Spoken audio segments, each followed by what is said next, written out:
څومره په مینه و طرف ته د کعبې ځي حاجي تر مدینې ځي حاجي. محترمو اوریدونکو، ستاسو پام راړو د الحاج مولوي محمد یاسین فهیم صاحب د حج د مناسکو خپرونې ته، په دې هیله چې دا خپرونې تر پایه واوري. خاندي غړیږي په اخلاص له مدینې ځي حاجي تر مدینې ځي حاجي. بسم الله الرحمن الرحيم. الحمد لله رب العالمين حمد الشاكرين، الصلاة والسلام على سيد الأنبياء والمرسلين سيدنا ونبينا وشفيعنا ومولانا محمد وعلى آله وأصحابه الطيبين الطاهرين. قدرمن اوریدونکو د ژوند د لارې د خپرونې مینوالو، السلام علیکم ورحمة الله وبرکاته. ستاسو روغتیا او خوشحالي د پاک رب نه غواړم، په دې هیله چې د صحت او عافیت جامې په تن ولرئ او خوشحالي مو په برخه وي. دا دی زه محمد یاسین فهیم د ژوند د لارې د خپرونې په وړاندې کولو کې ستاسو په خدمت کې یم. زموږ د نننۍ خپرونې موضوع حج ته عمومي کتنه. قدرمن اوریدونکو، حج د یو شمیر کارونو او رمزونو ټولګه ده چې د اعمالو په شکل هغه څرګندیږي. یعنی حج د الله رب العزت د اوامرو په وړاندې د انسان د کاملې تسلیمي او ځان سپارنې له رمز څخه عبارت دی چې د دې د عملي معنا برسیره هم کله چې انسان ته د الله امر ورسیږي هغه پر ځای راوړي، لکه طواف، په عرفات ودرېدل، د صفا او مروه ترمنځ سعیه کول، د سر ویښتان خریل یا کمول، او د حج ټول اعمال او مناسک هغه رمزونه دي چې د الله رب العزت اوامرو ته د مسلمان کامل ځان سپارل ښکاره کوي.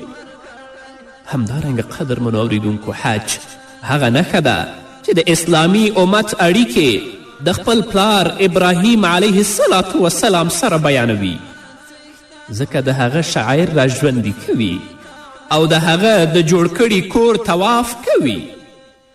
حج د اسلامي امت د وحدت او یووالي نښه ده چې جنس، رنګ، نسل او هیواد ته په نه پاملرنه ټول په یو ځای کې راټولیږي، ځکه چې د مسلمانانو یووالی له عقیدې، دین او شریعت څخه سرچینه اخلي. جنس، رنګ او نسل او هیواد هلته بالکل ارزش نه لري. حج د اسلام د ځینو بنسټیزو احکامو عملي ښکارندوی دی. د اسلامي ورورولي عملي مظهر دی، ځکه چې د حج په ورځو کې ټول مسلمانان عملا د دې احساس کوي چې هغه د ټولې اسلامي نړۍ ورور دی. د ټولو اقوامو او قبایلو ترمنځ د برابري عملي بیلګه ده، کوم چې په اسلام کې داخل شوي، لکه چې الله رب العزت په سورة حجرات کې په 14 آیت کې فرمایي: یا ایها الناس انا خلقناکم من ذکر و انثی وجعلناکم شعوبا وقبائل لتعارفوا ان اکرمکم عند الله اتقاکم ان الله علیم خبیر.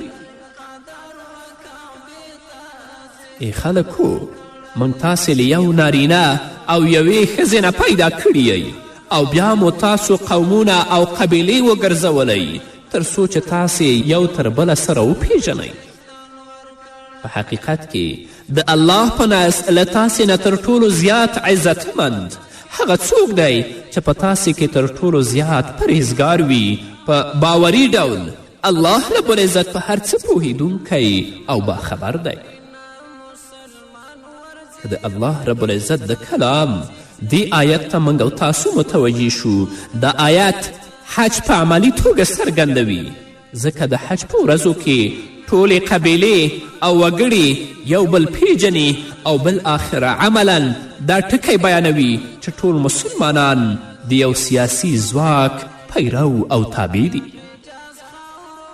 همدارنګه قدرمنو اوریدونکو، حج هغه مدرسه ده چې مسلمانان ډیرو لوړو آفاقو او ارزښتونو ته پورته کوي.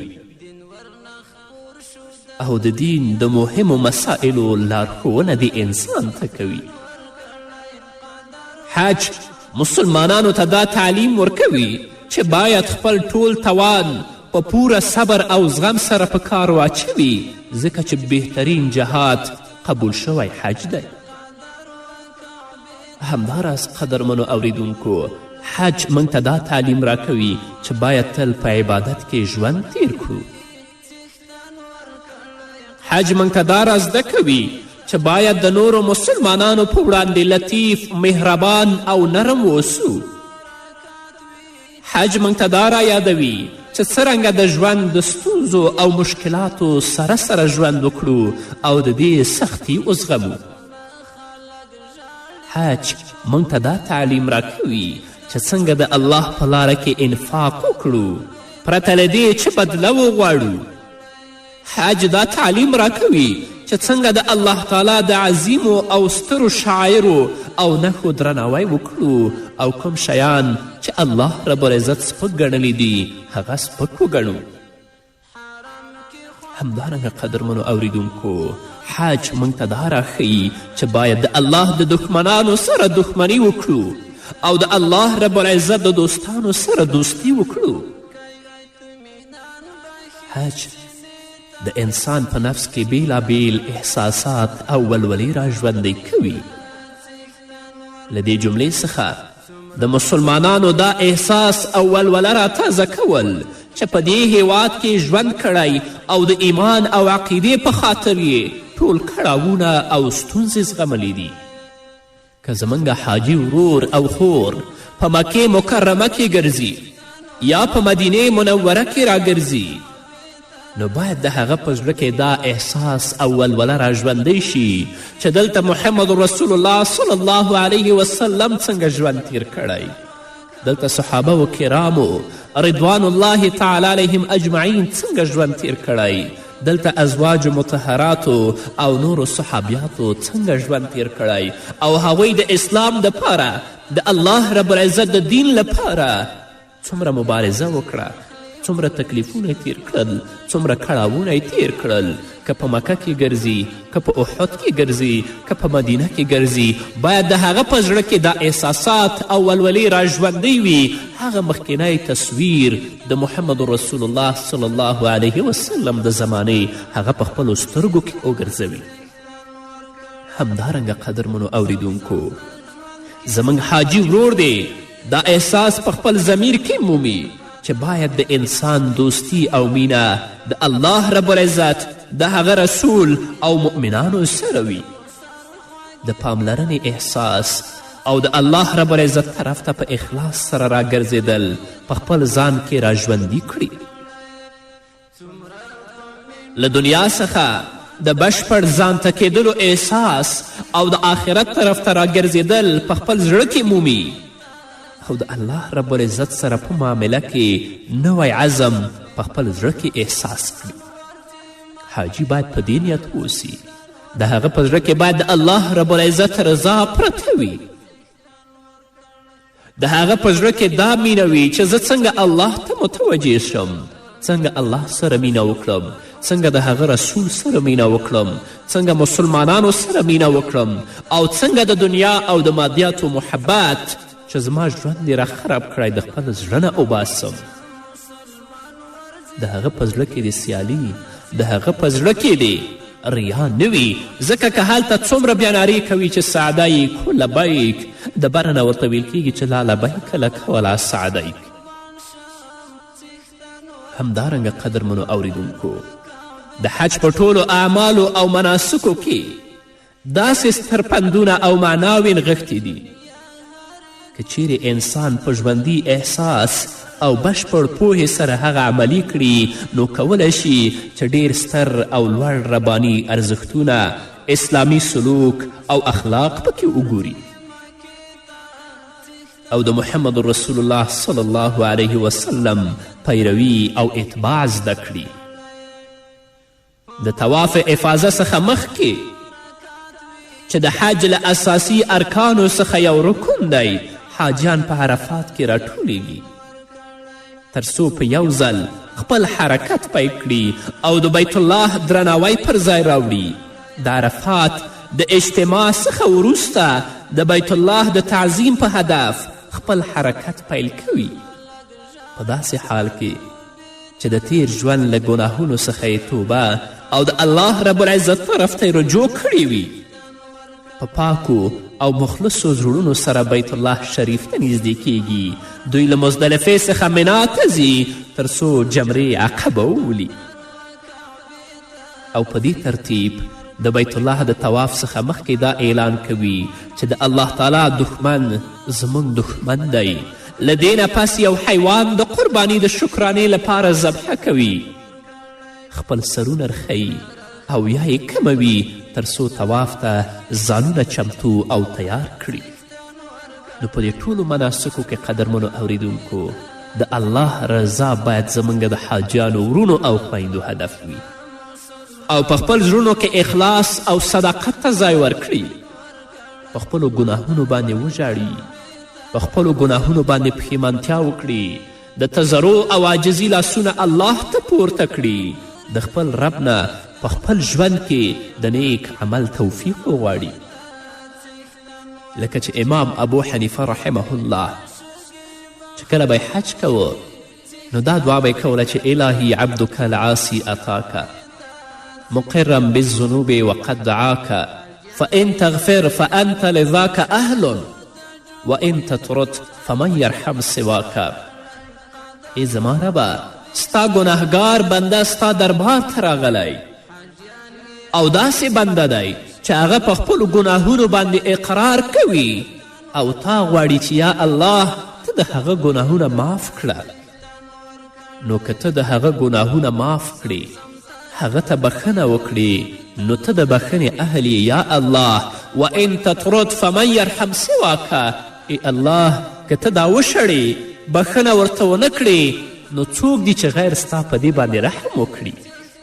نو هلته چې زه قدرمنو اوریدونکو په خپل زړونو کې بیلابیل احساسات او ولولې را ژوندی کړئ، د الله مینې ته د محمد رسول الله صلی الله علیه وسلم مینې ته په خپل زړونو کې ځای ورکړئ، د دنیا مینه په بشپړ توګه د خپل زړونو نه وباسئ تر څو چې زموږ حج د الله رب العزت په دربار کې قبول او منظور وګرځي.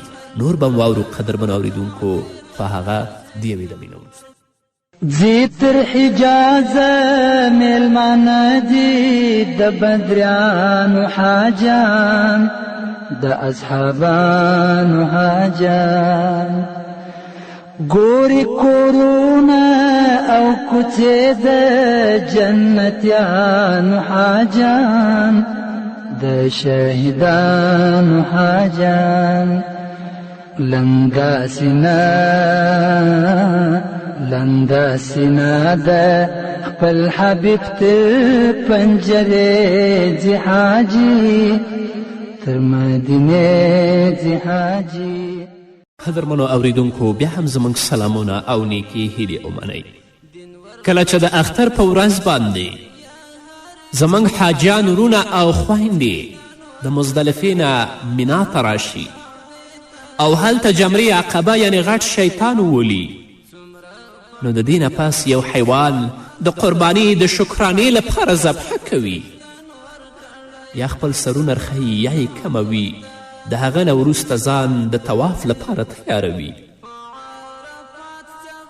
نو وروسته د دې چې خپل ځانونه پاک کړي، خپلې پاکې جامې اغوندي، خپل ځان برابروي او د بیت الله طرف ته روانیږي، د بیت الله احترام پر ځای کوي، ځکه چې الله رب العزت د بیت الله عظمت بیان کړی او د تقوا له نښو څخه یې یوه نښه بللې ده.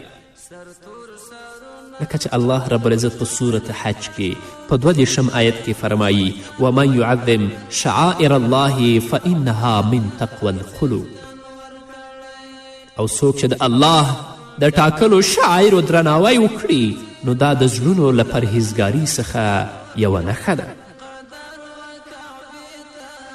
چې کله د بیت الله تعظیم وکړي او طواف وکړي، د هغه نه وروسته د صفا او مروه ترمنځ سعیه کوي. کم کار چې ډېرې نیکوکارې او نیک سیرته مور ترسره کړی تر څو د تیر مهال یاد را تازه کړي چې د بیت الله د بیا ودانولو لپاره پیلیزه وه او په دې ترتیب انسان دغه مبارک سفر په داسې حال کې سرته رسوي چې نوی زیږیدلی وي او د تیرو بدو کړنو څخه یې په ټولیزه توګه ځان پرې کړی وي.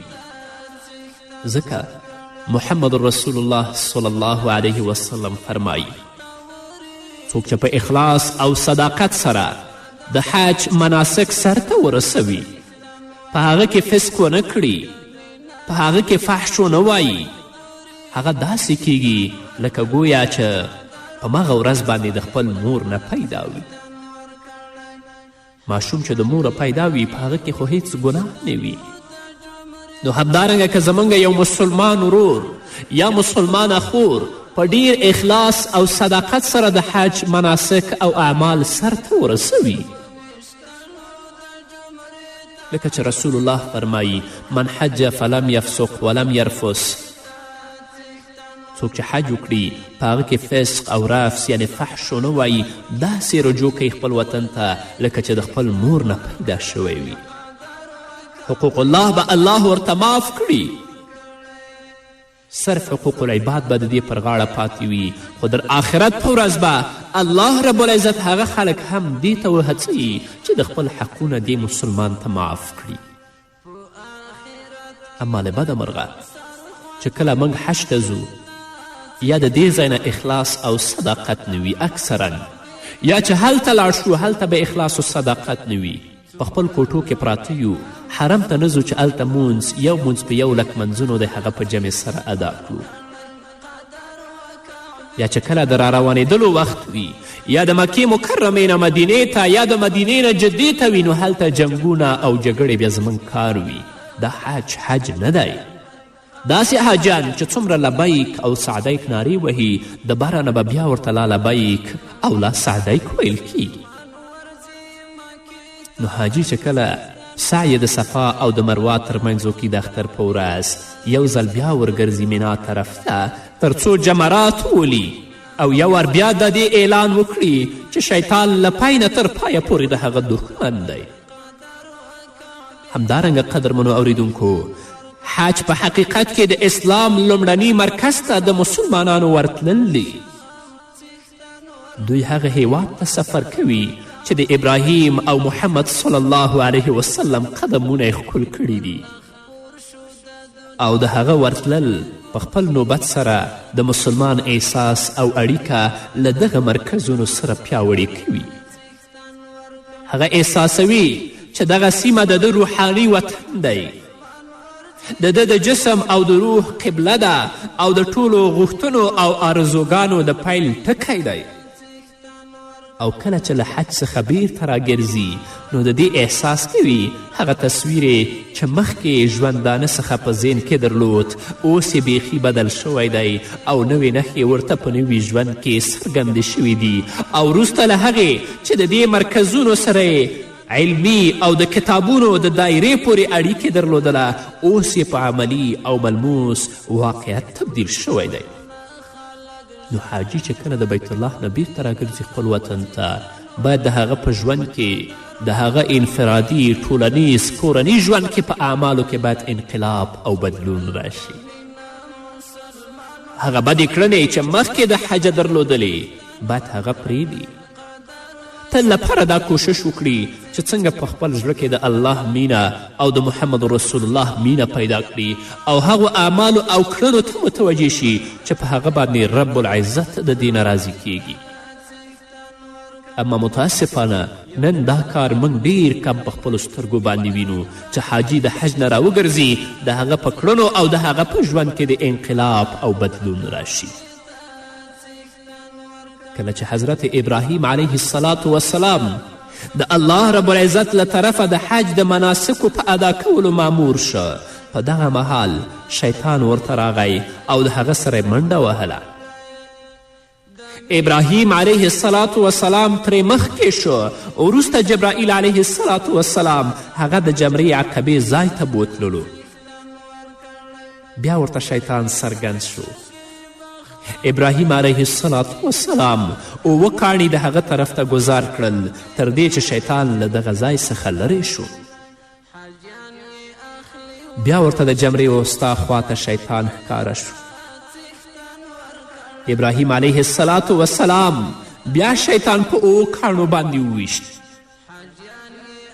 په دغه وخت کې ابراهیم علیه السلام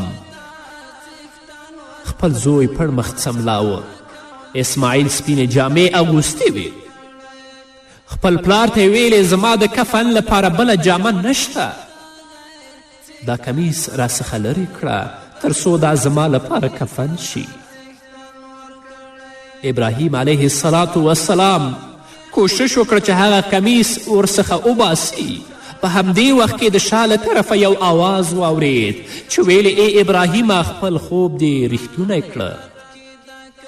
قد صدقت الرؤیا، تا د خپل خوب ریښتونی کړه. ابراهیم علیه السلام چې مخ ور واړوه ویلیدل چې یو سپین ښکرور پسې چې غټې سترګې لري هغه ولاړ دی.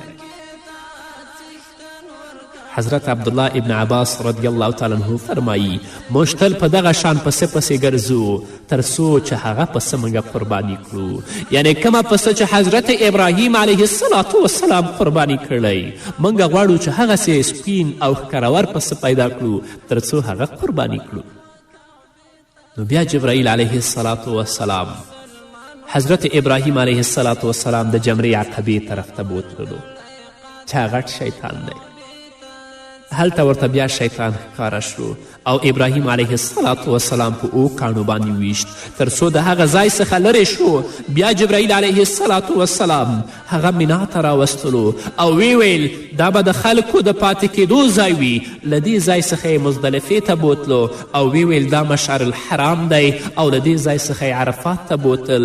حضرت عبدالله ابن عباس رضی الله تعالی عنه وایي آیا پوهیږئ چې عرفات یې ولې په دې نوم یاد کړی دی؟ حضرت طفیل وایي چې راوي د حدیث دی ما ویل نه پوهیږم. حضرت عبدالله ابن عباس راته ویل دلته جبرائیل د ابراهیم علیه السلام څخه پوښتنه وکړه آیا ودې پیژندلو؟ هل عرفته؟ ابراهیم علیه السلام ویل هو، په دې سبب یې دا د عرفات په نوم یاد کړی. اگر که مفسرینو و محدثینو نور توجیحات هم بیان کړي دي. همدارنګه راوي وایي چې حضرت عبدالله ابن عباس بیا پوښتنه وکړه چې دا تلبیه ویل چې لبیک اللهم لبیک لبیک لا شریک لک لبیک تر آخره پورې دا ولې او څنګه مقرره شوې ده؟ راوي ویل ما ویلې ونه پوهېدم چې څنګه و. حضرت عبدالله ابن عباس راته ویل کله چې ابراهیم علیه السلام په دې مامور شه چې خلکو ته د حج اعلان وکړي او خلک د حج طرف ته راوبولي غرونه ټیټ او کلي اوچت کړی شول. الله غرونه ټیټ کړل او کلي اوچت شول تر څو چې د ابراهیم علیه السلام آواز واوري او د ابراهیم علیه السلام آواز او اعلان ټولو ته ورسیږي. الله رب العزت دې زموږ حاجیانو او ورونو او خویندو ته اخلاص او صداقت ورنصیب کړي تر څو د هغو حج د الله رب العزت په دربار کې قبول او منظور شي. انشاءالله نور به واورو د حج په مسایلو کې، خو هغه په بلې خپرونې کې. نو دا وه زموږ نننۍ خپرونه چې ستاسو درانه حضور ته وړاندې شوه. تر بلې خپرونې پورې چې زه بیا هم ستاسو درانه حضور ته راځم تاسو ټول په پاک رب سپارم. پاتې ژوندم نیکمرغه، ښاد، بریالي او کامیاب اوسئ. خاندي غوړیږي په اخلاص له جامع ځي حاجي تر مدینې ځي حاجي زیارت به وکړي د صدیق او د عمر و عثمان ورته دریږي ارمان هلته پراته دي په احد کې د غزا شهیدان پکښې حمزه پهلوان زړه به یې ډک وي له خفګانه چې دورې ځي حاجي تر مدینې ځي حاجي خاندي غوړیږي په اخلاص له جامع ځي حاجي تر مدینې ځي حاجي الهی او ځلی می بوزه